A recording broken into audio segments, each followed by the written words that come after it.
Aidants familiaux, qu'en est-il lorsqu'il s'agit du calcul de votre retraite? Les aidants familiaux jouent un rôle crucial dans le soutien des proches en perte d'autonomie, souvent au détriment de leur propre carrière et bien-être. Récemment, des mesures significatives ont été mises en place pour reconnaître et valoriser cet engagement indispensable. Ces nouvelles dispositions offrent des avantages notables pour la retraite, incluant l'attribution de trimestres supplémentaires et des ajustements concernant l'âge de départ.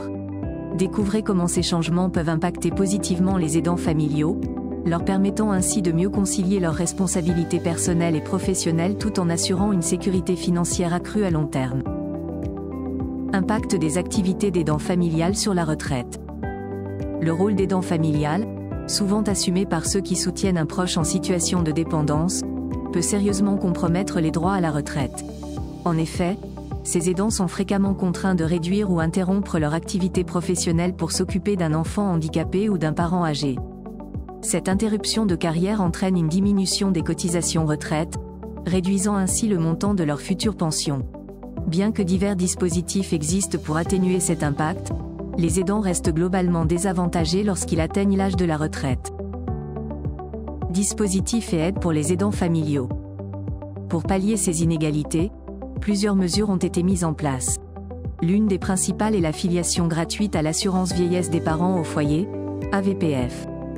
Grâce à ce dispositif, la Caisse d'allocation familiale prend en charge les cotisations retraite des aidants familiaux pendant leur cessation partielle ou totale d'activité professionnelle. Cela permet de valider les trimestres nécessaires pour leur future pension. Majoration de la durée d'assurance vieillesse et conditions spécifiques. La loi de 2014 a introduit une majoration de la durée d'assurance vieillesse pour les aidants familiaux s'occupant d'un enfant ou d'un adulte handicapé. Chaque période de 30 mois d'aide permet d'acquérir un trimestre supplémentaire, jusqu'à un maximum de 8 trimestres. Pour les parents d'enfants handicapés à au moins 80% bénéficiant de l'AEEH, cette majoration est accessible sans réduction d'activité et les périodes ne doivent pas être consécutives. En revanche, pour les autres membres de la famille en incapacité similaire, l'aidant doit cesser totalement son activité et les périodes doivent être continues. Les aidants peuvent ainsi prétendre à une retraite à taux plein dès 65 ans sous certaines conditions. Perspective pour une meilleure reconnaissance des aidants.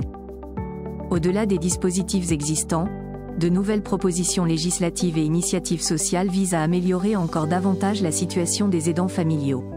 Des programmes de soutien psychologique et des services de répit sont également en cours de développement pour atténuer la charge mentale et physique liée à leurs responsabilités. En parallèle, des campagnes de sensibilisation et de reconnaissance sociale sont mises en place pour valoriser leurs contributions essentielles. Ces mesures visent à créer un environnement plus favorable et équitable pour les aidants familiaux, assurant ainsi une meilleure prise en charge de leurs besoins et une reconnaissance de leur rôle crucial dans la société.